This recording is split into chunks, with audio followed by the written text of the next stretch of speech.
जिला मुख्यालय पौड़ी से सटे बैंगवाड़ी गांव में 2021 मई माह में आपदा ने अपनी दस्तक दी थी। आपदा के दौरान गांव को जोड़ने वाला पैदल मार्ग, पेयजल लाइन व ग्रामीणों के पशुओं का रहने का आवास भी आपदा से जमींदोज हो गया था। लेकिन 2 वर्ष से अधिक समय बीत जाने के बाद भी अभी तक आपदा प्रबंधन व जिला प्रशासन द्वारा गांव के पैदल मार्ग को चलने लायक तक नहीं बनाया जा सका है। इसके साथ ही आज भी बैंगवाड़ी गांव के ग्रामीण वैकल्पिक पेयजल व्यवस्था से ही अपनी जलापूर्ति कर रहे हैं। जी बिल्कुल, 2030 मई को 2021 में यहाँ बादल फटा था और काफ़ी नुकसान यहाँ पे जो रहने वाले लोग हैं उनको हुआ था। एक गौशाला तो बिल्कुल क्षतिग्रस्त हो गई थी और एक गौशाला उसमें भी काफ़ी पत्थर वगैरह आ गए थे।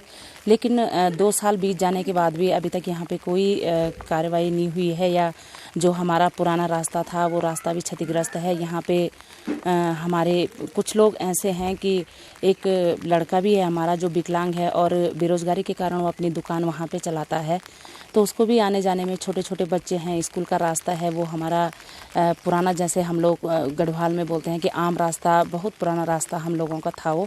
और वो रास्ता अभी तक उसमें कुछ ही टाइम पहले काम हुआ था और मुश्किल से 10 दिन बाद ही वहाँ पे आपदा आ गई और उस आपदा में वो पूरा रास्ता, उसकी जो रेलिंग थी वो बिल्कुल अभी भी जस की तस पड़ी हुई है।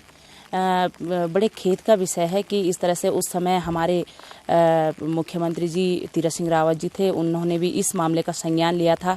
पूर्व में हमारे जो जिलाधिकारी जोगदंडे जी पौड़ी में थे वो स्वयं घटनास्थल पे आए हुए थे, लेकिन उसके बाद शासन के द्वारा मुझे लगता नहीं है कि कुछ इस तरह का कार्य यहाँ पे किया गया है।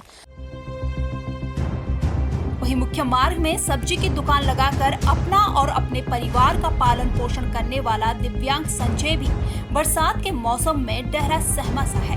उन्होंने कहा कि बरसात के मौसम में ऊबड़ खाबड़ रास्ते में चलने में उन्हें दिक्कत होती है, जिसके कारण बरसात के मौसम में उन्हें अपनी दुकान बंद ही करनी पड़ती है।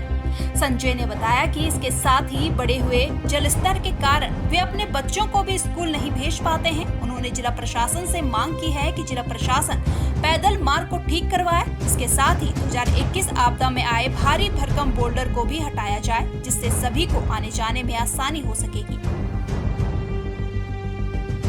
रास्ते तो मुझे आने जाने में बच्चों की, और मेरे माँ बाप भी बूढ़े हैं, पापा उनकी हार्ट पेशेंट है, वो उन्हें आने जाने में भी दिक्कत है, जैसे कहीं इधर उधर जाना हो, और बाकी अपने जानवर वानवर हमें ले जाने की भी दिक्कत। मेरी खुद की, मैं विकलांग आदमी हूँ, मेरे खुद की दिक्कत है। कभी अंधेरे में सामान ढोना, नीचे से ऊपर, ऊपर से नीचे, वहाँ रखने का तो है नहीं। ये मुझे प्रॉब्लम है रास्ते से। 2 साल क्या 2-2.5 साल हो गए इस रास्ते को। मैं सबसे बोला, फिर रास्ते में किसी ने कोई कार्रवाई की नहीं। वहीं इस पूरे मामले में जिलाधिकारी पौड़ी डॉक्टर आशीष चौहान ने बताया कि मामला उनके संज्ञान में भी अभी आया है।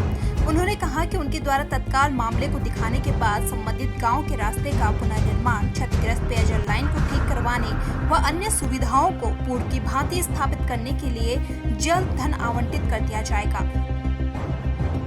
इस संबंध में जो बैंगवाड़ी विलेज का आप मैटर बता रहे हैं और 2021 की आपदा है, तो मैं सबसे पहले दिखाने की कोशिश करूंगा कि SDMF में इसमें अगर कोई पैसे सैंक्शन किए गए हैं, या SDRF, नॉन SDRF के जो फंड्स हमारे पास अवेलेबल रहते हैं, और अगर ये नहीं किया गया है तो तत्काल इसके जो भी प्रस्ताव या आगणन बनाए जाने हैं वो बनाते हुए SDMF में पैसा सैंक्शन करवाने का प्रयास किया जाएगा।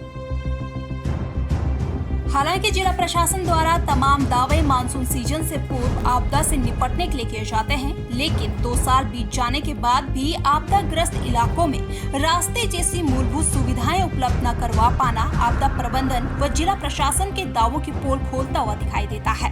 जिला प्रशासन इस पूरे मामले में कितनी तत्परता से अब कार्रवाई आगे बढ़ाता है, ये देखना होगा।